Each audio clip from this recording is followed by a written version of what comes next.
Hey, What Next listeners. Before we start the show, I just wanted to let you know about a story coming up a little bit later. It's from one of our partners, As Seen on EV. Did you know that most EV models can travel 200 miles on a fully charged battery, with some up to 500 miles when fully charged? You can charge them at home or at thousands of DC fast chargers nationwide. And how about this? EVs produce zero tailpipe emissions. Talk about living more sustainably. Head to seenonev.com to learn more. And stick around to hear from people who love their EVs.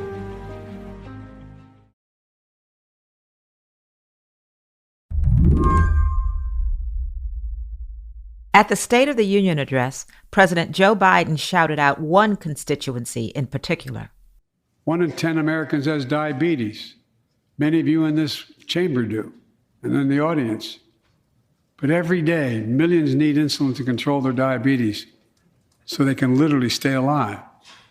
Insulin's been around for over 100 Biden years. also had some choice words for the drug companies involved in that business. It costs the drug companies roughly $10 a vial to make that insulin. Packaging and all, you may get up to $13. But Big Pharma has been unfairly charging people hundreds of dollars, $400 to $500 a month, making record profits. Not anymore. Not anymore. The fact is, the price of insulin has gone up dramatically, more than 1,000% in the last 20 years.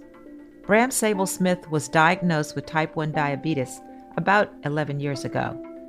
And even with insurance coverage, he's noticed the cost of his own insulin creep up over that time. You know, my first vial of insulin cost me about $25 after insurance. That was in 2011. And then time went on. In 2016 or so, I was paying over $100 for my monthly supply of insulin. That was 2 vials of insulin. So there, I'm seeing it right there in my life. Bram reports for Kaiser Health News, and living with a chronic disease means there are times when his life starts to intersect with his work. Last year, he wrote an article titled, "I Write About America's Absurd Healthcare System. Then I Got Caught Up in It." The story Bram tells in the article is infuriating. For people suffering from diabetes, it's also not so uncommon. After he moved to start a new job, Bram had trouble getting a hold of more insulin. When he called up the pharmacy to get things sorted, he learned that his new employer-provided insurance wouldn't cover his insulin without something called a prior authorization. Basically, his new doctor needed to get approval from the insurance company before prescribing him more insulin. It's very frustrating for people with diabetes to go through this because it's like, you know, I've had diabetes for 11 years. I don't suddenly not need insulin tomorrow. Like I needed insulin yesterday. I need it today. I'm going to need it tomorrow. You said it took you 17 days and 20 phone calls, as you say, a lot of wait times to resolve the situation. And as you say, you know some of the shortcuts that other folks may not know. So you said that you consider yourself lucky, despite all that you had to go through compared to other diabetics. Why is that? Well, that's because I've written about people who have died when they haven't been able to do this.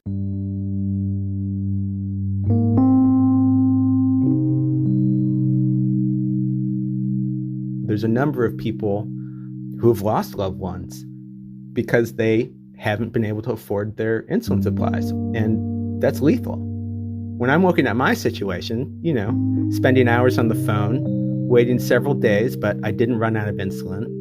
So in the scheme of things, I definitely consider myself lucky.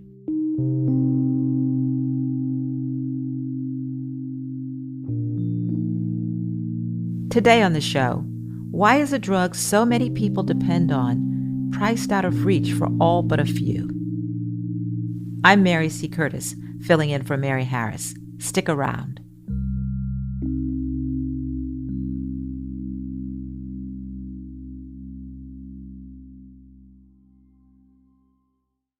This podcast is brought to you by Slate Studios and As Seen on EV. Electric vehicles offer so much more than a way to get you from point A to point B. Just ask any real EV owner. The EV that I drive, I love the dependability and range. The rebate, I got $7,500 back. Since driving an EV, I've found that I've really looked forward to any reason for getting in my car. A lot of friends have driven my car and loved how it drives. I think when you get into one and drive it, the ease and the fun, it speaks for itself, honestly. I care about sustainability a lot, and it gives me peace of mind knowing that driving a car with zero tailpipe emissions means that I'm doing my own small part. What I love about owning an EV is never having to go to a gas station. It's smooth and quiet. I can charge my EV while continuing to live my life. I actually feel good and happy when I get into my EV. From SUVs to hatchbacks to trucks, there's an EV that's right for just about any lifestyle. Electric vehicles are worth watching, so head to sceneonev.com to learn more. That's sceneonev.com. Hi, I'm Dahlia Lithwick, host of Slate's Amicus podcast, and I'm here to tell you that we have a special offer on Slate memberships. You can now get 3 months of Slate Plus for just $15, and you'll get no ads on any Slate podcasts, member-exclusive episodes and segments on my show Amicus, and shows like Political Gabfest and Slow Burn, and unlimited reading on the Slate site. And best of all, you would be supporting all of Slate's independent journalism as we cover everything that is happening in the news every day. Sign up for Slate Plus at slate.com/podcast plus. Again, that's 3 months for only $15. So sign up now at slate.com/podcasts plus. So, Bram, first, I just want to get a sense of the scope of the problem here. I think some folks don't know just how common is diabetes in the U.S.? So there's around 38 million Americans who have diabetes. But as you probably know, there's different types of diabetes. So there's type 1 diabetes, which is what I have. For us, our bodies have basically stopped producing insulin, and so we all need to inject insulin. For the people with type 2 diabetes, what happens is your bodies stop producing enough insulin. And for not all of them need to take insulin injections, and not all of them are taking insulin injections. But let's call it 6.5 million people with type 2 diabetes are. So there's about 8 million Americans with diabetes, types 1 and 2, who do depend on insulin to manage their blood sugars. Wow. I think people don't realize how many of their neighbors, friends, colleagues, co-workers have this. I mean, we're talking about 1 in 10 Americans who have diabetes. That's a huge number of people. And 96 million more Americans have prediabetes. This is a huge number of people in the United States. The scale of people with diabetes in the country is enormous, and we don't necessarily know it. And there's one more number. There was a report that came out last year in the Annals of Internal Medicine, and it said that 1.3 million Americans had rationed their insulin. That's around 16% of people who use insulin, right around that amount. 1.3 million Americans had rationed their insulin. What effect does that have? If you're not using enough insulin, your blood sugar is rising, and that's dangerous to the point that that's what kills people. So insulin's been around, I know, for a long time. I think it was invented back in the 1920s. That's right. I mean, the history of the discovery of this injectable insulin is absolutely fascinating. I mean, basically, you have this nobody doctor in Canada who just shows up to the University of Toronto in 1921 with an idea about how to create this medical insulin. And this professor there says, okay, that sounds fun. And he gives him a laboratory and a lab assistant and some dogs. And then this, famous heralded professor goes away for the summer. And he comes back, and this guy in the lab had, killed an unbelievable number of dogs. And also, Poor dogs. poor dogs, and also developed one of the scientific miracles of the 20th century. I mean, this guy was a nobody in 1921, and by 1923, he had won the Nobel Prize because this was such a heralded, such a miracle. I mean, before the discovery of this injectable insulin, type 1 diabetes was basically a death sentence. And afterwards, you had this really effective treatment that was available for people. Now, the history goes on and it gets complicated. There's twists and turns. The insulin that's kind of the standard of care today came to the market around 1996. That's the year that Eli Lilly's Humalog insulin came to market. And from there, it came to market at $26 a vial. And we've seen the prices increase on this newer type of insulin basically since then. And since then, it's become more and more expensive. And between 1996 and 2016, one version rose in price from $21 to $255 a vial. So can you break down for me just why insulin prices are so high? Has the cost of manufacturing just gone up?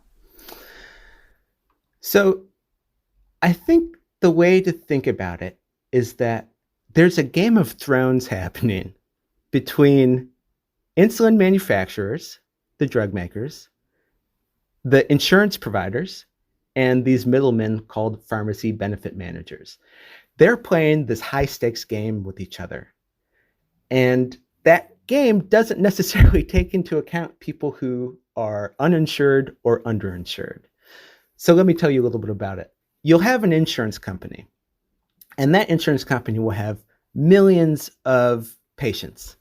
And so they'll go to the drug maker and say, hey, drug maker, we want to make your insulin the preferred insulin for all of our patients. But in order to do that, we want a good price. And there are these middlemen called pharmacy benefit managers who are actually doing that negotiation. So they're the ones who are going and saying, we want this good price for our clients, the insurance companies. And so they'll negotiate with the drug companies, and the drug companies will pay them something called a rebate. And then those middlemen, these pharmacy benefit managers, will then pass on some or even all of those rebates to the insurance companies as savings. So when you talk to the insulin manufacturers, when you talk to the pharmaceutical industry, they say the reason that these list prices are so high is because we're having to pay these rebates. And so we're having to raise our prices so we can, still make our money off of this product that we're developing and bringing to market. So that's the high stakes game going on.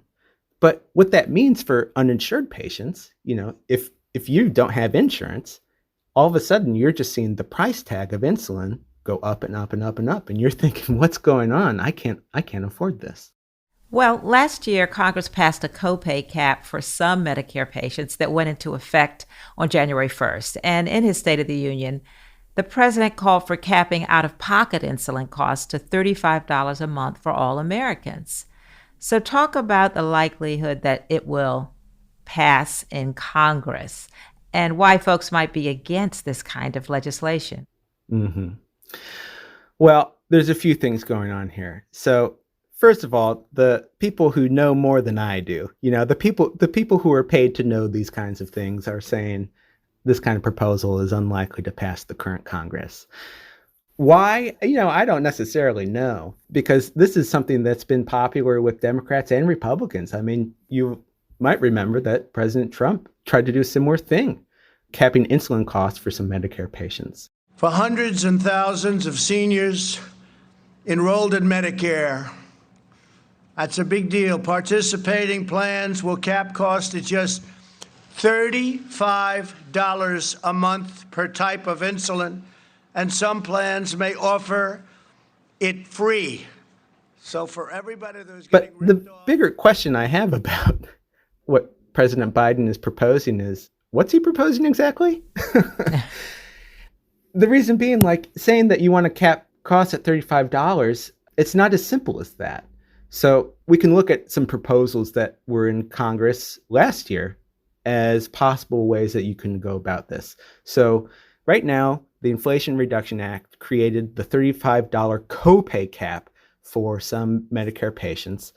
So that's just capping the patient portion of the cost. It's not addressing the list price, the price that the manufacturer sets for insulin. One proposal that passed the House last year, but didn't pass the Senate, was to create a copay cap for everybody with insurance.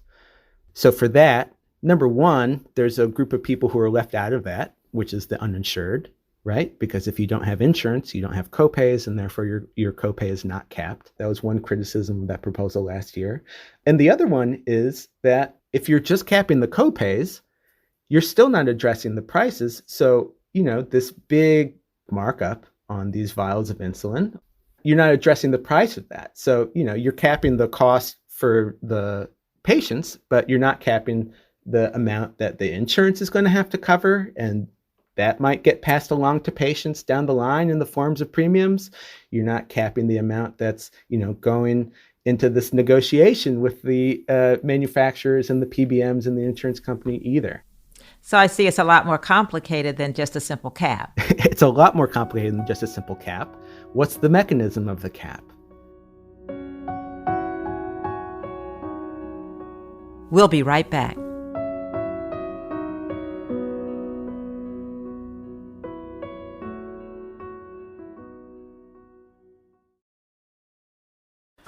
Macy's is committed to creating brighter futures for all and empowering a new generation of leaders.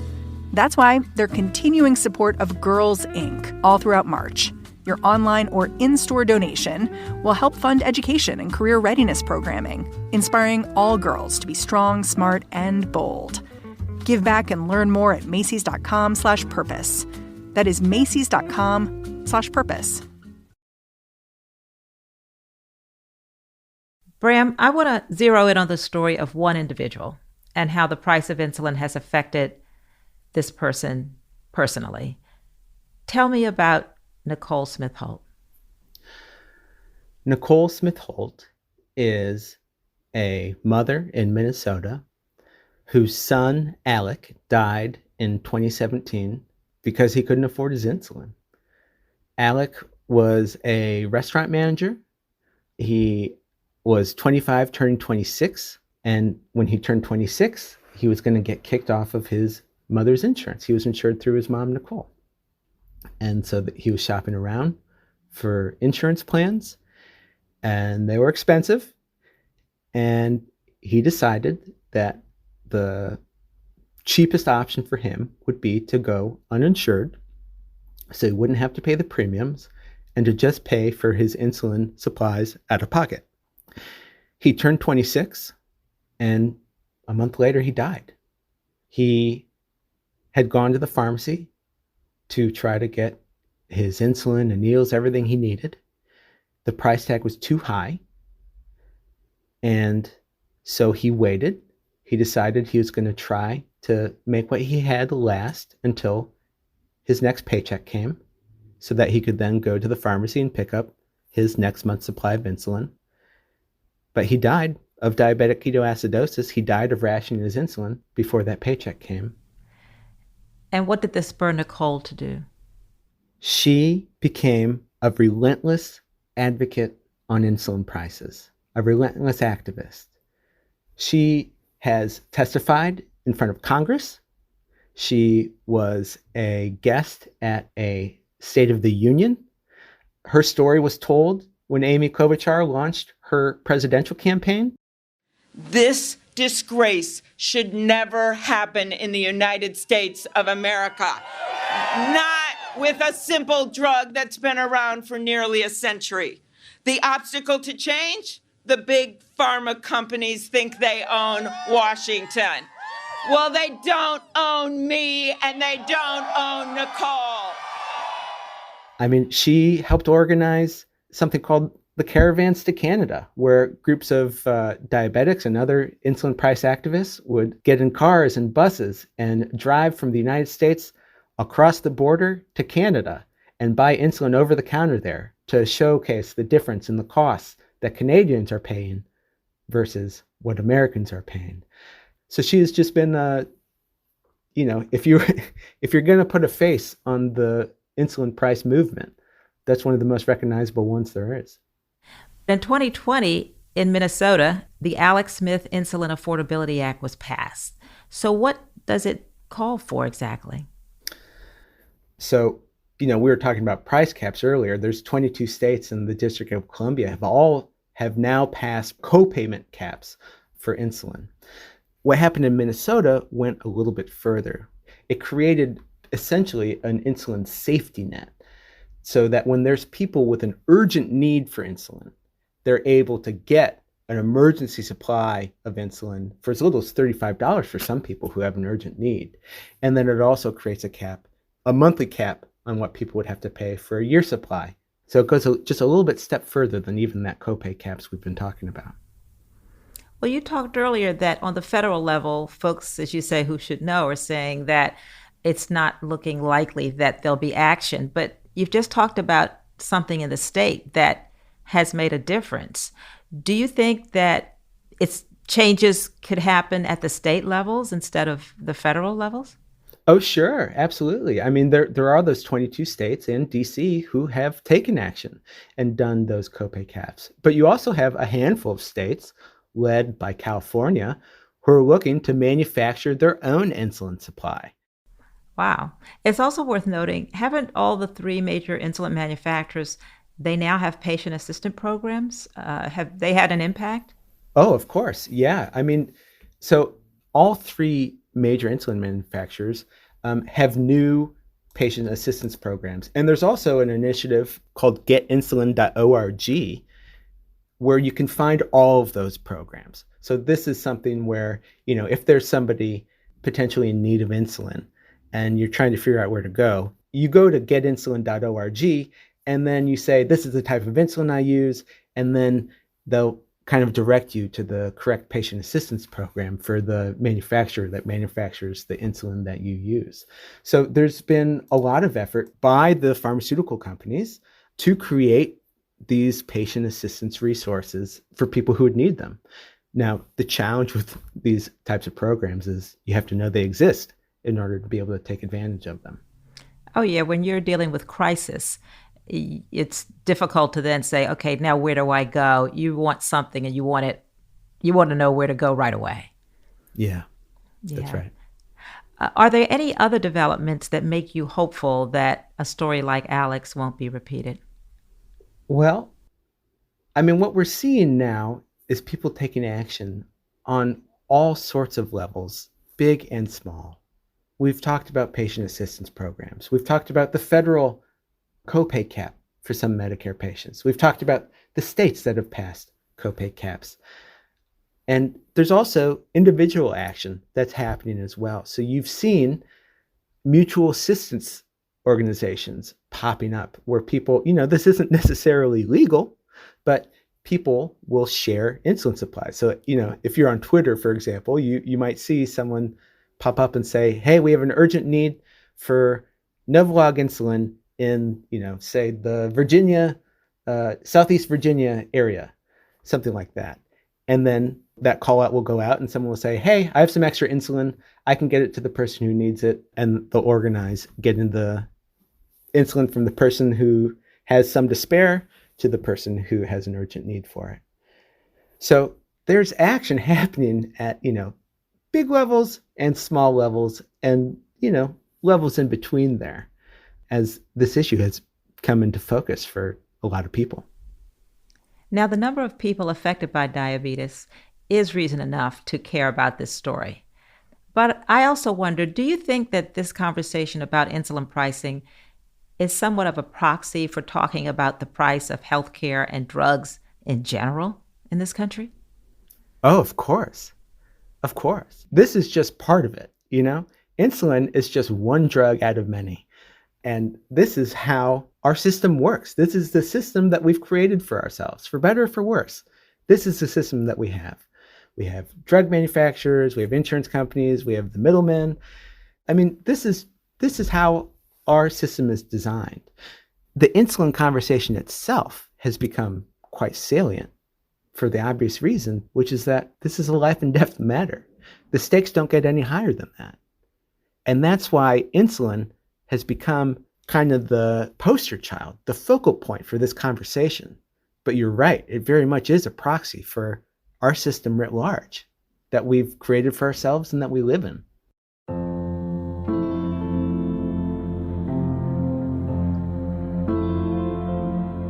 Thank you, Bram, for the conversation. Thanks so much for having me. Bram Sable-Smith is the Midwest correspondent at Kaiser Health News. He also spent 8 years covering public health and the social safety net for Wisconsin Public Radio. That's the show. If you're a fan of What Next, the best way to support our work is to join Slate Plus. Go to slate.com/whatnextplus to sign up. What Next is produced by Elena Schwartz, Anna Phillips, Paige Osborne, and Madeline Ducharme. We're getting help from Jarrett Downing and Laura Spencer. We're led by Alicia Montgomery with a little help from Susan Matthews. Ben Richmond is the Senior Director of Podcast Operations here at Slate. And I'm Mary C. Curtis, columnist for Roll Call and host of its Equal Time podcast. Thanks for listening.